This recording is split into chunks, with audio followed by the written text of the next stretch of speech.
Hello and welcome to Banfield. No 13-year-old should ever have to watch his dad die, with paramedics standing just a few feet away, waiting for red tape to clear. But a young boy's tragedy in Seattle should make us all sit up and take notice of some good intentions that had lethal consequences. That story for you in just a few moments, but first, some cases just look like a slam dunk, a sure thing, open and shut. After all, the news headlines tell you so. Overwhelming evidence, consciousness of guilt. Think about it. How many times were you certain a trial was going to go one way, only to be shocked when it didn't? O.J. Simpson, Michael Jackson, Casey Anthony, George Zimmerman. The truth is, things are very, very different in the courtroom than they are on the TV. And a soundbite, no matter how powerful, is very different when you're right there in the room. So if you think you know what's going to happen in the Kyle Rittenhouse case, think again. The jury doesn't even know what's going to happen. They just got the case, and up until now, even they have been forbidden from talking amongst themselves. The first indication of how a jury leans sometimes starts to emerge with their first questions. And then it's just a parlor game as to how their actual verdict is going to shake out. And whatever anyone is saying on TV, in the paper, on the podcasts, I can assure you, it is not the same thing that the jury is discussing in private. Joining me now is one man who has lived that process. His client was assumed guilty by court watchers and TV watchers alike until the jury said he wasn't. Mark O'Mara defended George Zimmerman in the killing of Trayvon Martin, so he knows a thing or two. Mark, I thought of you as the jury got this case, and as all the pundits weighed in, and as the coverage blanketed cable news all day today, and I thought, oh, you lived that. How do we get it so wrong so often? Well, because everyone has their predispositions. It's called confirmation bias or implicit biases or whatever. And the first thing that hits us is what we want to believe. And then since we believe it to begin with, everything else we run through that filter. And we know those are very difficult for jurors to get away with and to get away from. So in this case, yes, everyone wants to look at the 17-year-old kid with a long gun and say, guilty as could be because of everyone he shot. And quite honestly, morally, that may well be true. But in a courtroom, as you and I know so well, it doesn't have to make human logic or human common sense, but it does have to make legal logic. And the laws in this case are going to make this jury's job, I think, very difficult for an acquittal, for a conviction. And we may try this again if they cannot convince each one of 12 that there's a reason for a unanimous verdict. Only takes one to hang up a jury and to throw the whole process out. And we've been through it a lot.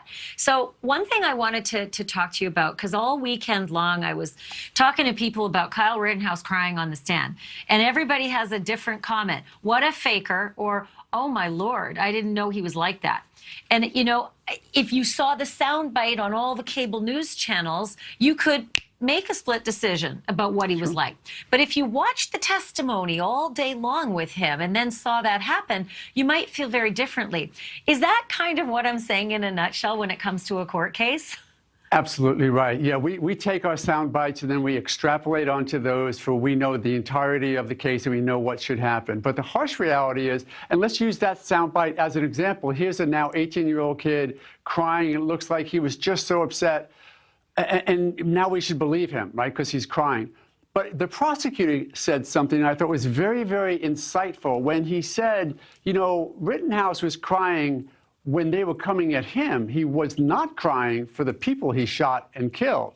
And that got across to the jury. They're going to sit back and go, yeah, crying for yourself isn't what we need to hear in this courtroom. You're like one of the guys I would ask to tell me what you think about how this case went, because I know you see everything through a different lens. You lived in a world, and if my viewers don't know this right now, I'm going to let them know some of the awful, horrible realities that you and your wife lived through with the Zimmerman trial. Death threats, rape threats. FBI, I think, were living with you for a couple of months at one point. Were there over, was it 2,000 different violent threats? 2,500 of them that were looked at by Homeland Security, yeah. Yeah, so that's the lawyer, not even the defendant. So Mark O'Mara and his wife, who had nothing to do with that court case, she was getting that as well. And I guess that's why you have this real sensibility of what it really is like in the courtroom as opposed to the TV show. So what is your impression, understanding you weren't physically trying this case, you weren't in that courtroom, but you breathe and eat this DNA all differently than we do? So I really do think that this jury is going to have a difficult time because in one sense you look at the state's case and they plotted through it, but they showed good evidence and they said, look, this kid came to the area with a gun, didn't have to shoot, nobody else shot anybody, all of a sudden this kid does, guilty. The defense comes up and says, well, hold on a second, didn't do all that much wrong, and he only shot when somebody attacked him. And what I thought was really good by what the defense said, which the jury is also going to think about, is, you know what? Kyle Rittenhouse didn't shoot at anybody he didn't need to. And even as one of the people who came at him, but then stopped and backed up, he didn't shoot that person. So Kyle Rittenhouse's non-shooting actions could lead to his acquittal. So here's another question that it's not about the facts or the evidence in the case, but it's a big part of the case, which I think is weird. I heard a commentator on cable last week say this case is all about race. And I kind of had to look sideways for a minute, like the defendant is a white guy, the guy who was injured is a white guy, and the two dead men are white men. I get it. These were racial protests, but this case is about white people. And how is it that even in your case, it became about, about people of color, but apparently Zimmerman wasn't considered to be a person of color and he's Hispanic. So I couldn't quite understand that. What people ascribe to these cases. Sure, and in Zimmerman, the misunderstandings, let's call them, were easy. You know, George, big, heavy-set white guy, even though he wasn't truly white, against the small, young black kid in Trayvon. So that was easy. In this case, because everybody may have been there and because the protest that turned, arsonist, because that was so racially motivated, we sort of taken race and dumped it onto this case. But it really, as you said, it really doesn't belong because, if anything, it's a vigilante justice case. Do we allow people to run around with long rifles and shoot people if they feel the need? And it's also about, Second Amendment rights. What are we going to do about people who have guns and can use them? But this race issue on top of it doesn't fit the facts, but it does get the focus. Yeah, and the one thing I kept wondering is I heard about all sorts of, concern and proactivity on the part of law enforcement. If, oh my gosh, a verdict comes out that the people don't like, and then I wondered, but who right? That's my point. It's like, wait a minute. So 500 National Guardsmen are on standby. Who is going to protest? If he gets convicted, then gun rights advocates are going to protest? Well, okay, but not shown to be a very violent bunch in the past. If he gets acquitted, who's going to protest? So I don't know, again, without the racial component that sort of set itself upon this case, not factually based, I don't know why we're worried about a verdict one way or the other in this case, unless you're talking about we need to be more careful with our long guns. It's weird, though. People who watch high-profile trials, they always ask the same questions. Okay, how long is the jury going to be out? And it's a crazy question, but at the same time, having spent, the better part of 2 decades covering trials, and you having, a couple decades of actually litigating them, there is a weird kind of theorem that you can apply, and it's sort of, not for all cases, but it's sort of 1 week of testimony is about a day of deliberations. Does that fit a lot of your past? Yes, it actually does, because if you think about it, what we want our jurors to do, we don't really know what they do back there, but what we want them to do is go back there, pick a person, a jury four-person, that's easy. But then go through all the evidence, make sure that you all understand the evidence. Somebody may have missed what a witness said, so question each other about that. And then every person give a quick, not solidified opinion, but a quick opinion. What do you think? And then the other jurors are supposed to sort of question that juror. So if you look at it that way, then the more evidence, the more of that interchange should happen. And it should take a while. My only hope is that this jury takes a long enough time so the rest of us watching at least presume or believe that they really have, talked about it, really have thought it through, and really have given attention to it, because it is a significant trial. And my fear has always been that we are losing, we're denigrating our belief in the jury system. And if jurors come out with more and more verdicts that are not agreed to by some, all, or at least most of the population, we're going to start disbelieving that the jury system works. And that's very frightening. Yeah. Oh, wow. Listen, in OJ, it was 9 months of trial testimony, and the jury was sequestered and mad as all get out. And they came to deliberations with their bags packed. And it was under, I don't know, I think it was 3 hours and 50 minutes or something. It was the worst. I just felt sick about that process entirely. But at the same time, I'm always very concerned about jurors that aren't sequestered in a high-profile trial. Real quickly from the inside, and you have to be very honest with me here. When everything wraps up and the jury is instructed and then everybody clears the courtroom and you're sitting there with the defendant, what do you tell them? Like, what do you say? How do you prepare them for, basically, this is it. Your life could be over right now? We tried our best. We put on a good case. The jury should understand self-defense and should let you go. Jurors have a lot that they bring to it. They may not understand or believe us. You may well get convicted of a lesser included offense, and you're just going to have to deal with it. No reaction to the jury verdict. If we have an appellate right, we'll take it. But, we put on a good case, so did you, and I'm sorry that you're here. I don't know how they sleep, honestly, these defendants, as they wait. And sometimes it's days upon days. Mark, you're just the best. You've had these great experiences. You're sober. You think things through, and that's why I adore you. Thank you so much. Sure thing. Good seeing you again. Talk soon. Mark O'Mara, just one of the best in the business, without question. I'm going to turn now to a tragic death in Seattle that may have been preventable. A 13-year-old boy reportedly watched his own dad die from a heart attack while the fire department was sitting outside waiting for permission to enter his home. According to the police sources, an unidentified teenager called 911 last week to report that his dad needed help. But when the firefighters arrived, they were told they had to wait for the police before they could enter his home. And the reason for that actually makes sense. An outdated city hazard note connected to that address. Note saying that the resident had a history of aggression towards first responders.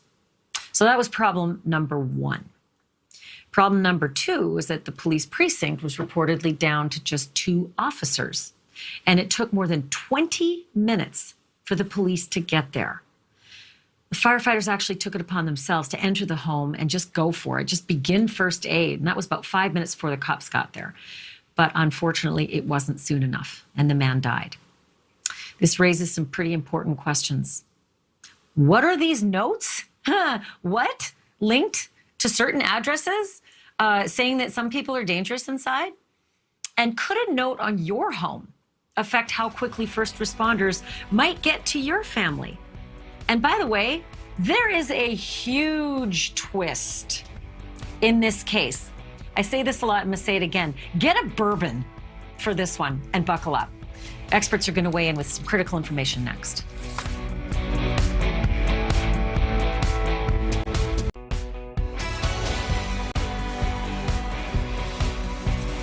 Welcome back to Banfield. A 13-year-old boy reportedly watched his own father die from a heart attack because the fire department wasn't allowed to enter the home. An outdated note on the address said that the resident that lived there was aggressive and that they should wait for the police to arrive before they enter. The biggest problem here, that aggressive resident, he didn't live there anymore. He'd moved out. But the police also didn't show up for more than 20 minutes. And 20 minutes was just too long. The man died. I'm joined by two people who know more about emergency services and first responders than anyone. Carmen Best is the former chief of Seattle Police Department. Her book is called Black in Blue: Lessons on Leadership, Breaking Barriers, and Racial Reconciliation. And Chief Mike McCabe is the chief of EMS for the city of Bayonne, New Jersey. He also is the host of EMS World podcasts. Welcome to both of you. It's great to have you. So, Mike, I'm going to start with you. I kind of just could see your blood boiling on this one, right? The EMS, they're there, they know what's going on, but they have been told someone's dangerous in there. And that's no joke either. And they have to wait for police, and they know that there's a little boy in there who's possibly watching his dad die. What would you do? Yeah, it's very difficult, Ashley. First and foremost, we're always taught scene safety for the providers. And these CAD notes, as they're called, are computer-aided dispatch, which are the systems that we utilize in our communication centers. It's not uncommon for them to have notes inside of them, which are there really to protect the provider. And in this case, it was done for that very reason. But unfortunately, with these computer-aided dispatch notes, if they're not updated regularly, you run the potential of having old information, which was obviously the case here, which resulted in a tragic outcome. And it certainly is difficult to, sit there and wait for the okay to go in, especially when units aren't arriving, knowing that inside that residence, somebody is dying. It's very difficult. You mentioned, Mike, the updates. So I have been hearing that sometimes these don't get updated for 2 years, which means every 2 years there's a chance of this happening. There's certainly the possibility. Again, it really depends upon agency. It really depends upon where you are. But regardless, this is certainly a possibility to happen at any given time. And it's a scary proposition. It really is a cautionary tale. Okay, Chief Carmen Best, I think that you also would be seething to hear this because, this is your life. This is your life's work. You don't want to hear that there's a precinct that has 2 officers that just doesn't have the manpower to help someone when they're dying. Yeah, Ashleigh, thank you for having me. I do want to sort of recap the scenario as I understand it from reports that I've read that initially the firefighters responded and there was a hazard, what we call a hazard tag on the residence, on the address that had been put there by previous firefighter response on a medical situation where the previous person was combative. And so these are, safety notes that are often put on residences as an officer safety issue and also a way to protect the resident inside so you can be better prepared to deal with whatever you confront when you enter the residence. In this particular case, as you've noted, the resident had moved and someone else was living in the home at that time. That does happen. We have hundreds of these types of flags on residences. As you said, at least in the Seattle area, they're checked every couple of years or so. Just as a matter of practicality, to check every residence every day would be very difficult. I, too, have responded myself to these types of calls as an officer, having to clear for firefighters to go in. Typically, if we go in and we find that the resident is not the resident that we thought it was, we'll make sure that the flag is cleared at that time. But as was stated, there's a potential there for it to be a different resident inside. My understanding of the facts is that the officers were there in shortly under 15 minutes. And at that time when they got there, the firefighters, rightfully so, had decided to go ahead and make entry on their own and perform life-saving measures. As we all know, tragically, those measures did not save this victim in this particular case. So tragically. Mike, I don't know if you know the answer to this, but, can I call somewhere and make sure that the file doesn't have a guy who moved out the year before and make sure that if I have a problem, everyone will know it's okay to come in? Can I proactively protect myself? I would say typically not, Ashley. That's something that's going to come through your 911 system. So in order to do that, you would actually have to call 911 so that it would go through the system. Otherwise, the local law enforcement or the local police department would have to have a number that you would call for them to check their records. And I really don't think that that's something that they want to get into. It really would come down to the case of this really isn't, thank goodness. But it is something that happens. And again, sometimes it's unavoidable in a sense like we cannot check every day to make sure that person is still living in that home. But, thank goodness, as I said, it's not something that happens often. And the fire department did have the right to go in there. Certainly they took a risk in doing so, but it's certainly a risk that most likely I would say 99% of responders would take. Okay, last quick comment from you, Chief Best, and that is we've seen the crazy people in the skies just, losing it, right? Thousands of these instances in the skies. And I can only equate it to being post-pandemic. The pandemic has turned us all into like complete idiots. And I wonder if you're also seeing a correlation between aggression, not just against police, but against EMS, just the fact that there may be more of these notices that are attached to residences now because, once again, we've lost the plot.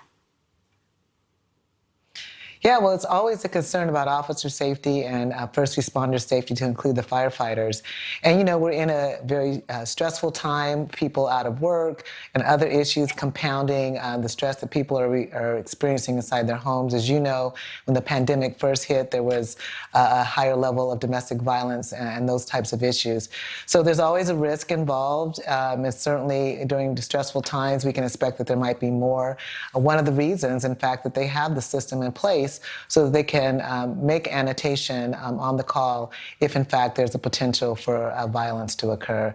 Again, this is really tragic that this man died. I know the firefighters did go in. They recognized that every minute counts, and they didn't wait for the officers. They went ahead and went in to perform life-saving measures. Just so sad. Chief Carmen Best, thank you. Chief Mike McCabe, good to see you again, as always. Love you both. Thank you. Great seeing you, Ashleigh. Thank you. Thank you. Still ahead, the trials of Guillen Maxwell, as in tribulations, as in nobody knows the troubles she's seen. But the real trial itself starts tomorrow, and the real troubles, 80 years worth, might not be far behind.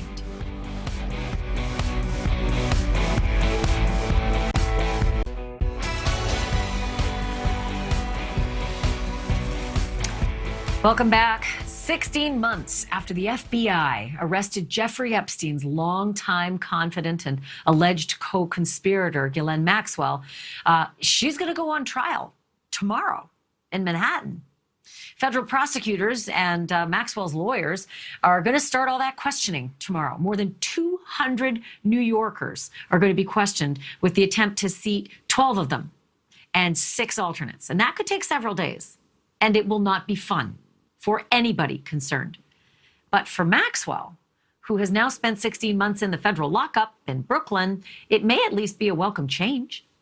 That is, if you have read the story in the Daily Mail, a story that she has done in an interview, talking about being served maggot-infested apples and sharing a cell with a rat from an open sewer and swearing off showers because of, quote, creepy guards who stare at her naked.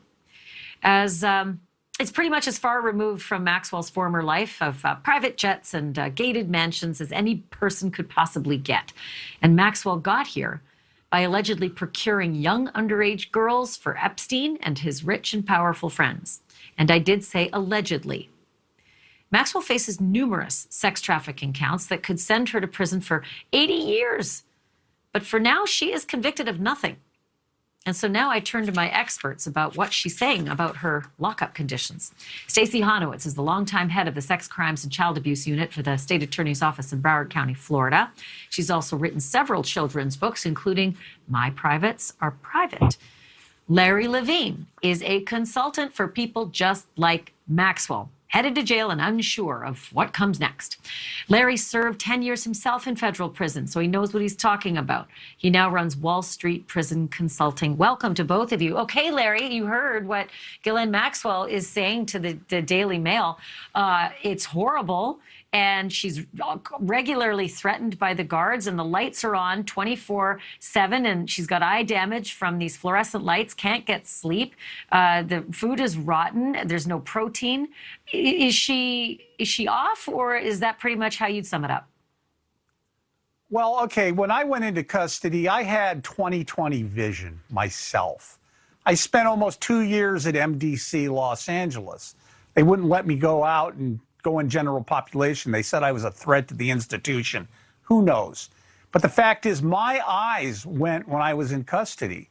And when I ended up at a real prison and I was watching a movie, I thought, why is this blurry? It never dawned on me that my eyes had an issue. It was the fluorescent lighting. As far as the food, right now, the BOP, the Federal Bureau of Prisons, they are understaffed all across the country. Food supplies are not getting in. I've got clients at institutions all over the U.S. So what she is saying, it's true to a certain point. I mean, she's in the SHU. She's in the special housing unit. She's not in general population. They keep her lights on 24/7 because the cops, the COs, are going to come by with a flashlight and they're going to shine it in the little the rectangular window on her door. There's no bars or anything. You know, after what happened allegedly to Jeff Epstein, they don't want anything to happen to her. And as far as the showers, I mean, yeah, they will. I don't think they're standing there leering at her. I don't buy that.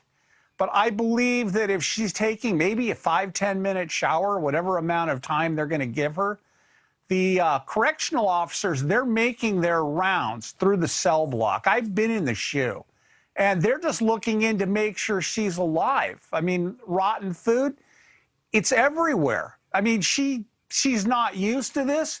I think she's being a crybaby, to be honest with you. She's got to suck it up. I can imagine the change in her life has been so palpable. Stacey, what might be even more concerning than the conditions that she's talking about is the treatment of her with respect to her ability to prepare for her own trial. She's a smart cookie. She could certainly aid in her own defense and has been working hard to do that. But here's what she says. She's having trouble speaking to her lawyers. She didn't have a proper desk to work on. They provided her with computers that do not work. And her mail, her lawyer's mail, which is supposed to be privileged, has come slit on the bottom with stamps that originally were on it that are no longer on it. So tampered with. That has to be troublesome just from, you know, a perspective of jurisprudence. Well, Ashleigh, you know, this is not the first time that she's ever raised these concerns. This is the final article that we're seeing in print, but her lawyers have gone in a couple of times and have raised these issues with the court. They've told the court that they want the ability to have more contact with her. And so all the things that needed to be done had already been brought to the court's attention. Now, with regard to her mail, she has to know that when the mail comes in, it's looked at to make sure that there's nothing in there. That is just protocol. Anybody that will tell you that any contraband is looked for if it's, you know, comes through the mail or if anybody goes to visit, anything like that.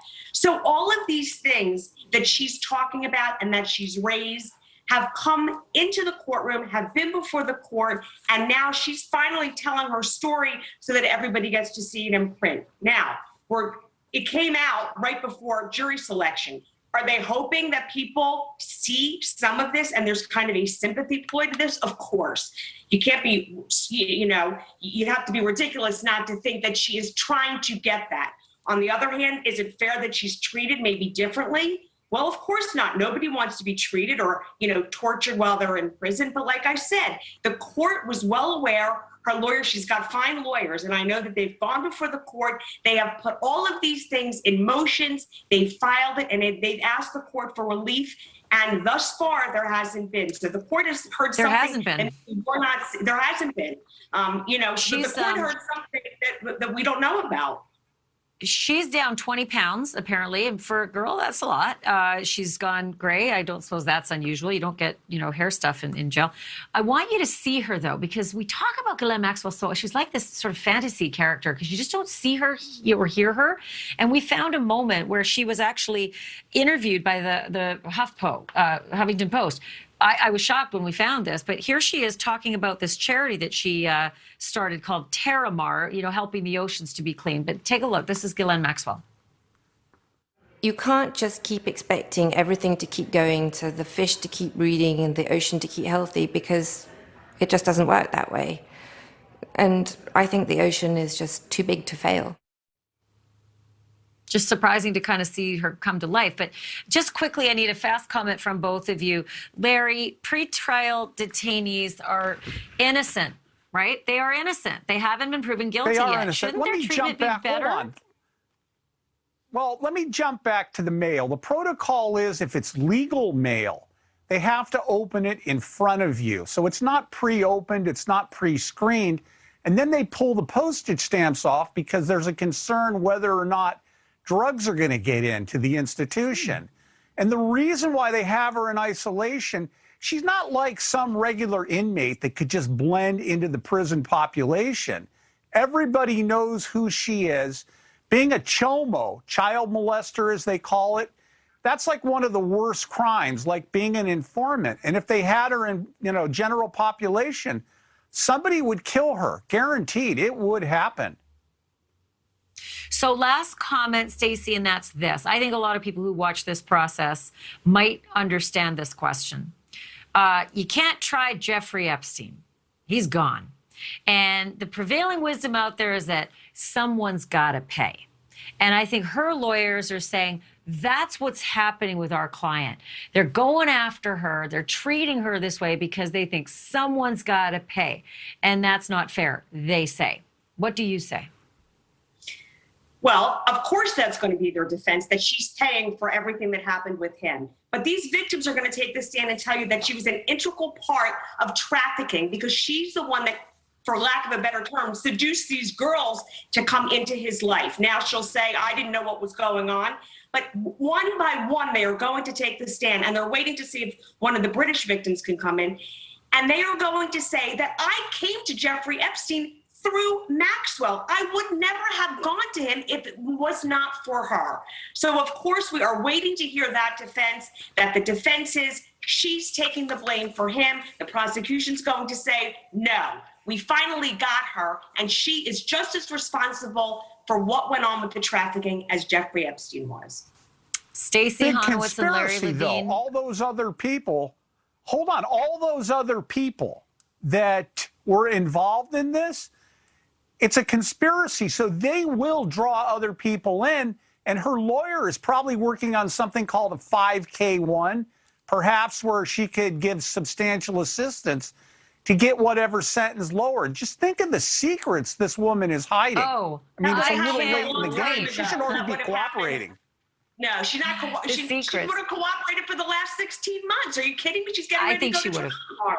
Yeah, I think she would have cooperated before now, because now it's going to be a hot mess if she's convicted. It doesn't. You don't know that. I gotta cut Your it there, lawyer though. there in Florida, she doesn't know that either. What's going on behind the scenes? What she said, Well, the jury selection's interviews tomorrow. that she's given. A lot of this stuff nobody knows.